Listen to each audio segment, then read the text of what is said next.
Person, ihr wusstet es schon von Anfang an, letzten Tagen bei mir ist Rap in Person, ihr wusstet es schon von Anfang an, letzten Tagen bei mir ist Rap in Person, ihr wusstet es schon von Anfang an, letzten Tagen bei mir ist Rap in Person, ihr wusstet es schon von Anfang an, letzten Tagen. Mein ganzes Leben dreht sich nur um die Musik, diese Musik, die mein Leben umgibt. Sie steckt in mir und ist Teil meiner Person.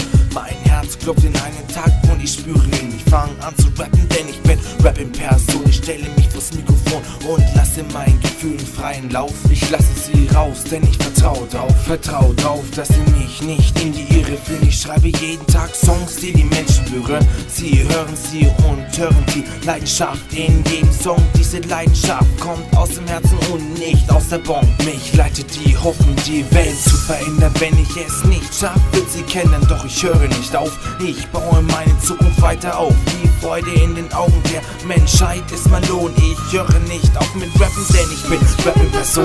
Ihr wusstet es schon von Anfang an, letzten Tagen bei mir ist Rap in Person, ihr wusstet es schon von Anfang an, letzten Tagen er ist Rap in Person, ihr wusstet es schon von Anfang an, letzten Tagen bei mir ist Rap in Person, ihr wusstet es schon von Anfang an, letzten Tagen. Rap in Person wird auf meinem Grabstein stehen. Wenn ich sterbe, wird ein kurzes Talent glühen. Doch bis dahin wird noch Zeit vergehen. Aber ich bleibe immer noch hier stehen und werde neue Lines bringen. Immer wieder Rhymes bitten, eure Freude und euer Stolz ist mein Lohn. Ich bin und bleibe Rap in Person. Rap in Person, Rap in Person. Ich bin